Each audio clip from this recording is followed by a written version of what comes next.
I'm Stephen Foskett, organizer of Tech Field Day, and we are here in Austin, Texas with a group of international delegates who've come in to learn and discuss and ask questions and interact during this technical presentation. You're about to hear from Uila, which is a new company to this audience, and I know that there will be a lot of discussion. If you'd like to learn more about Tech Field Day, go to techfieldday.com. You can also go to youtube.com/techfieldday to see more videos like this. This is Roger Yao. I'm from Uila. And today I'm going to do a demo to show you Uila's capability for end-user experience monitoring and troubleshooting. And Chachi, the first slide, I'm going to give the ball to you.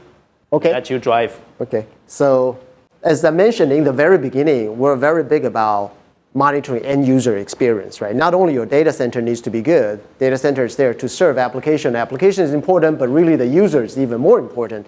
So monitoring end-user experience from the data center is critically key to us. So the way that we measured it is by looking at the packet inside the data center and be able to tell how much time the end-user experience, the end user is waiting, right? What is it waiting for? Basically, this picture says all three things could have impacted the end-user experience. They're waiting for either the server is being slow, the server is processing his request. That's number one, server response time. And then number two is the network's being slow. It takes a long time for the packet from point A to point B. Typically, it's because of a queuing on the internet or along the way. Or the packet is lost, right? Then it goes through the retransmission. But anyway, we call that network delay. Right? Network delay is the number two. Number three is, well, the data itself is just, you're asking for 3 gig of data to be transferred. Your response takes 3 gig of data. Of course, it's going to take a long time. So that's kind of expected data. So these are three categories of primary reasons. Some of them can be further breaking down into, for example, if it's a remote side issue, could be on the end user, can be on the router, on the remote side, or on the data center side, but we lump it into the kind of the network delay side of the category. So the way that we put it into these three colors or three categories such that we divide it to say, is it data center internal issue, therefore the VMware guy inside the data center or the storage guy inside the data, whoever inside the data center is responsible for it, if it's a server response time issue. Otherwise, it's the outside guy. Maybe the network, the WAN guy, the ISP, maybe your ISP vendor needs to be looked at. And then we try to do that delineation so troubleshooting problem domain can be identified very fast.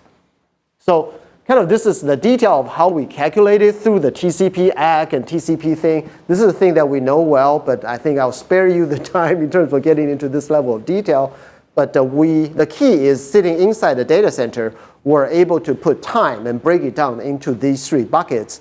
And primarily, the outcome of that is we can tell you the problem is inside the data center or outside the data center in the network or in the remote side or the remote clients for you to do further kind of identification of the root cause. So kind of that's the background. Yeah, let me quickly show you, how we can narrow down the root cause for end user experience. Go to user experience and switch to real-time mode because we recently set up this one in our lab. Okay, at the top, you quickly identify the pattern, right? Every couple hours, you run into this big red block on the timeline. I really want to expand the time range to see more dynamics, to see whether I can identify the pattern or not.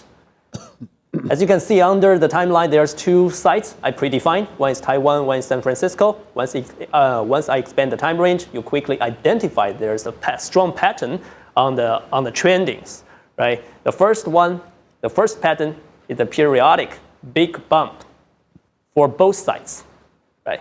Every hour you run into it once, and as you can see, why the transaction time is high is because of the application response time at the bottom. It's pushing up the transaction time, right? And the next question is, I really want to do the root cause analysis to see whether it's the remote side issue or the networking issue or the issue residing on my virtual server, right? So the next step, to do a more accurate root cause analysis, I want to focus on this big bump.